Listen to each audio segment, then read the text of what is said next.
Hello बच्चों, हमारा next chapter है डाइजेशन एंड एब्जॉर्प्शन, जिसका एक्सप्लेनेशन हम यहाँ करेंगे।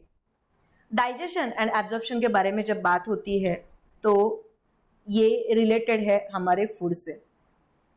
फूड जो हम लेते हैं for the purpose of energy, हमें एनर्जी चाहिए डिफरेंट वर्क के लिए, तो फूड यानी कि ये है एक सोर्स ऑफ एनर्जी, ये होगा सोर्स ऑफ एनर्जी। लेकिन जब भी अलग अलग तरह का फूड हम लेते हैं, फॉर एग्जाम्पल कार्बोहाइड्रेट लेंगे, प्रोटीन लेंगे, फैट लेंगे, ये क्या होते हैं? Bio macro molecules, bio macro molecules. और ये बायो मैक्रो मॉलिक्यूल्स होते हैं हमारे बॉडी में एनर्जी के पर्पस के लिए, हम इन्हें कंज्यूम करते हैं। तो ये कौन कौन से होंगे? कार्बोहाइड्रेट होंगे, फिर इसके बाद आएंगे प्रोटीन्स, फिर लिपिड्स है, न्यूक्लिक एसिड्स है। तो कभी भी हम खाना खाते हैं तो आप मुझे एक बात बताओ कि कभी ये जो खाना है, जैसे हम रोटी खाते हैं तो ब्लड में हमें रोटी दिखेगी क्या? नहीं। या चावल खाते हैं, ब्लड में चावल दिखता है? नहीं। ये चीजें हमें डायरेक्टली ब्लड में नहीं दिखती। इसका मतलब ये जो बायो मैक्रो मॉलिक्यूल्स है, इन्हें कन्वर्ट होना पड़ता है सिंपल चीजों में। मतलब कॉम्प्लेक्स मॉलिक्यूल्स जो होते हैं, इन्हें हमें कन्वर्ट करना पड़ता है सिंपल मॉलिक्यूल्स में। और इस प्रोसेस को हम डाइजेशन प्रोसेस बोलेंगे। ये होगा possible with the help of digestion. अब डाइजेशन ये जो प्रोसेस है, ये ब्रेक डाउन होगा complex material into simple substances. और अब ये सिंपल मॉलिक्यूल्स या सिंपल सब्सटेंसेस होते हैं एब्जॉर्बेबल फॉर्म में। एब्जॉर्बेबल फॉर्म में ये बन जाते हैं और इसके बाद ये हमारे बॉडी में एब्जॉर्ब होंगे और हमें देंगे एनर्जी। तो यही तो पर्पस है हमारा फूड इनटेक का। अब डाइजेशन जो प्रोसेस है, ये दो चीजों में बढ़ जाता है। जैसे हम अगर डाइजेशन की बात करते हैं तो फर्स्ट यहां मैकेनिकल प्रोसेस आएगा, मैकेनिकल प्रोसेस, और दूसरा आएगा बायोकेमिकल मेथड, बायोकेमिकल मेथड। अब ये दोनों भी मेथड हम डिटेल में पढ़ेंगे। बायोकेमिकल बच्चों ये रिलेटेड है विद एंजाइम्स, खास करके ये एंजाइम से रिलेटेड है। मैकेनिकल मेथड जैसे मैस्टिकेशन हो, हम दांतों से जो फूड का साइज रिडक्शन करते हैं, या जो पेरिस्टाल्सिस मूवमेंट है, या हमारे जो गैस्ट्रोइंटेस्टाइनल ट्रैक में जो वॉल्स हैं उनके मूवमेंट की वजह से जो होगा वो है डाइजेशन, वो मैकेनिकल मेथड हो गया। अब नेक्स्ट डाइजेस्टिव सिस्टम यानी हमारा एलिमेंटरी कैनाल, क्या हो गया? Elementary canal. और ये एलिमेंटरी कैनाल ये है हमारा डाइजेस्टिव सिस्टम। और ये एलिमेंटरी कैनाल और digestive system, it is all associated with glands. ये एसोसिएट होते हैं विद ग्लैंड्स, मतलब डाइजेस्टिव सिस्टम में ग्लैंड्स प्रेजेंट होंगे और ये ग्लैंड्स रिलीज करते हैं एंजाइम्स, और इन एंजाइम्स के हेल्प से होता है डाइजेशन।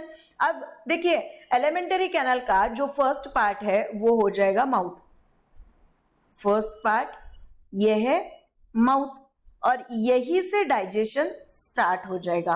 और ये माउथ से स्टार्ट हो जाएगा और एंड होता है विथ एनस। ये होगा लास्ट पार्ट और माउथ है फर्स्ट पार्ट। तो ये एक हम बोल सकते हैं कि एलिमेंटरी कैनाल का स्टार्टिंग एंड एंड पॉइंट इस तरह से होगा। अब माउथ में जो कैविटी प्रेजेंट होती है इसे हम बोलेंगे ओरल कैविटी या फिर बकल कैविटी। इसे हम बोलेंगे या तो ओरल कैविटी या फिर बकल कैविटी बोलेंगे। और इनमें प्रेजेंट होते हैं टीथ, टीथ प्रेजेंट है, और इसी के साथ मस्क्यूलर टंग प्रेजेंट है। टीथ प्रेजेंट है, मस्क्यूलर टंग प्रेजेंट है, और ये जो टीथ है ये सिक्रीट करेंगे टीथ का जो हार्डेस्ट पार्ट है, हार्ड एनामेल, हार्डेस्ट पार्ट वो हो जाता है एनामेल, और ये सिक्रीट किया जाएगा अमीलोब्लास्ट, अमीलोब्लास्ट। ब्लास्ट सेल्स जो होते हैं ये सिक्रीट करेंगे एनामेल। एनामेल ये है hardest part of our body. हमारे पूरे बॉडी में टीथ का तो ये हार्डेस्ट पार्ट होता ही है, लेकिन ये हमारे पूरे बॉडी में सबसे हार्डेस्ट पार्ट होगा ऑफ आवर बॉडी। तो ये नीट का क्वेश्चन बनता है। अब नेक्स्ट है मैमल जो है, इनमें 2 सेट ऑफ टीथ होंगे। टीथ के बारे में अगर हमें डिटेल में देखना है तो टीथ ये मैमल्स में, खास करके ह्यूमन बीइंग की अगर बात करेंगे तो कितने टीथ होते हैं? 2 सेट्स ऑफ टीथ। तो आप सोचोगे 2 सेट्स ऑफ टीथ मतलब क्या, कि एक टेम्पररी होता है, जब हम छोटे होते हैं ना तो टेम्पररी सेट ऑफ टीथ जो गिरते हैं ना वो टेम्पररी सेट, जिसे हम बोलेंगे मिल्क टीथ भी बोल सकते हैं, इसे हम डेसिडियस सेट ऑफ टीथ भी बोल सकते हैं। और दूसरा सेट होगा टीथ का, वो है परमानेंट टीथ। ये कैसा टीथ होगा? परमानेंट टीथ का सेट। अब ये जो टीथ है इसे एडल्ट टीथ भी बोल सकते हैं, एडल्ट टीथ। अब टेम्पररी सेट टीथ का है, ये रिप्लेस होता है, रिप्लेस्ड बाय परमानेंट टीथ। मतलब अब जो हमारे मुंह में दांत है वो परमानेंट टीथ होते हैं, अब ये गिरेंगे तो वापस नहीं आएंगे, तो ये परमानेंट टीथ हो गया सेट। और जो टेम्पररी सेट था वो बचपन में ही क्या हो गया, हमारा फॉल ऑफ, मतलब निकल गया, टूट गया। अब देखिए ये हमारे बॉडी में 2 सेट है टीथ के, ये समझने वाली बात है। इसलिए हमारे ह्यूमन डेंटिशन को क्या बोला जाता है कि बायफायोडोंट। क्या बोला जाएगा? बायफायोडोंट डेंटिशन। ये बहुत इंपॉर्टेंट है। क्वेश्चन अगर एग्जाम में आता है कि हमारे ह्यूमन टीथ को बायफायोडोंट डेंटिशन क्यों बोला जाता है, तो हमारे एक ही लाइफ में 2 सेट ऑफ टीथ हमें मिलते हैं, तो इसलिए हम इसे बोलेंगे बायफायोडोंट डेंटिशन। अब हमारे जो टीथ है, हमारे नेक्स्ट पॉइंट आता है, हमारे जो टीथ है ये देखिए एम्बेडेड होते हैं सॉकेट्स ऑफ जॉ में, embedded in sockets of jaw. अब ये सॉकेट्स कैसे होंगे? बोनी सॉकेट्स। कैसे है?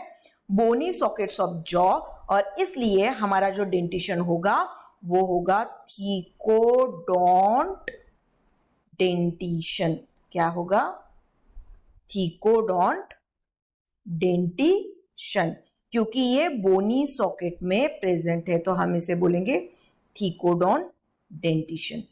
अब इसके बाद नेक्स्ट जो पॉइंट है वो आ जाएगा, हमारे एडल्ट में 4 different type of teeth present होते हैं। कितने होते हैं? 4 डिफरेंट टाइप्स ऑफ टीथ।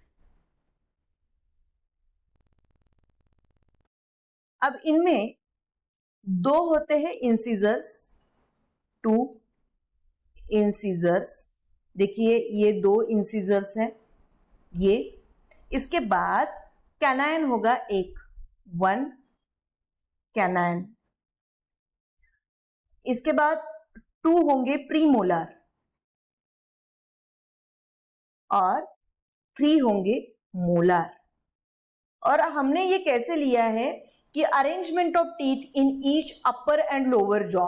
तो ये अपर एंड लोअर जॉ, जैसे ये हमने हाफ पार्ट लिया है तो ये पूरा जॉ इस तरह से होगा, तो हमने ये हाफ पार्ट लिया है, half of lower and upper jaw.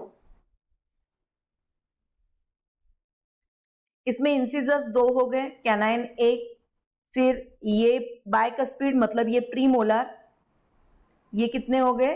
ये है 2 और मोलर फिर से 3। तो अगर हम डेंटल फॉर्मूला की बात करते हैं, डेंटल फॉर्मूला, तो ये कैसे होगा? 2 1 2 3। ये हो गया अपर जॉ, हाफ अपर जॉ, ये हाफ लोअर जॉ। तो ये है हमारा dental formula of human being. इसके बाद अगर हम टोटल टीथ काउंट करते हैं तो ये half upper and lower jaw हो गया, 2 1 2 3, 2 1 2 3। ये 2 से मल्टीप्लाई करेंगे क्योंकि ये हाफ जॉ, ये अपर हाफ जॉ, ये लोअर हाफ जॉ है। हाफ है तो कंप्लीट के लिए इसे हमें 2 से मल्टीप्लाई करना होगा। 8 मल्टीप्लाई बाय 2, 8 मल्टीप्लाई बाय 2, तो टोटल कितने हो गए? 16। ये अपर 16 टीथ, ये लोअर 16 टीथ, तो टोटल कितने होते हैं? 32 टीथ। तो ये हमारे कैलकुलेशन हो गए, हमारे टीथ कितने प्रेजेंट है अपने माउथ में। तो देखिए हमारे माउथ में अलग अलग तरह के टीथ प्रेजेंट है ना। तो different type of teeth, different types of teeth in one mouth. तो इसलिए हम हो गए हेटेरोडोंट डेंटिशन। हमारा डेंटिशन कैसे हो गया? हेटेरोडोंट डेंटिशन हो गया। और एक चीज हम बोल सकते हैं कि हमारा जो टीथ है इस पे कैसे ये कंपोज्ड है, small blunt rounded cusp present है, स्मॉल ब्लंट राउंडेड कस्प ये प्रेजेंट है हमारे टीथ पे। तो इसलिए हमारा डेंटिशन जो होता है वो ब्यूनोडोंट डेंटिशन बन जाता है। क्या बन जाता है? Bunodont dentition. तो ये सारी चीजें नीट का क्वेश्चन बनाती है और ये हमें लर्न करना ही है। 101% ये नीट को पूछा जा सकता है, तो ये हमें लर्न करना है। तो नेक्स्ट जो वीडियो है इसमें हम जो हमारा टीथ का स्ट्रक्चर है वो डिटेल में देखेंगे और नेक्स्ट जो डाइजेस्टिव सिस्टम के पार्ट्स है जैसे टंग हो, फेरिंग्स हो, इसोफेगस, स्टमक, इंटेस्टाइन, ये सारे पार्ट्स हम डिटेल में पढ़ेंगे। Thank you.